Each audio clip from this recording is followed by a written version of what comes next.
في اتجاه الجبهه الشمال، عبد الله السعيد على الارض، جول جول جول يا ولد يا لعيب. ايه يا ابني الجون ده؟ فوقتنا اللي فاتت دي.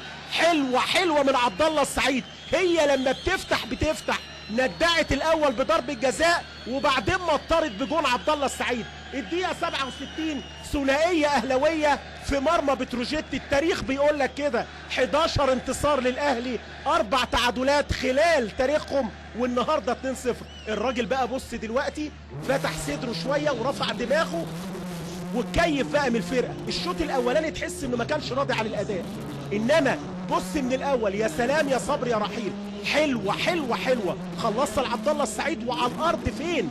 في القايم والجول.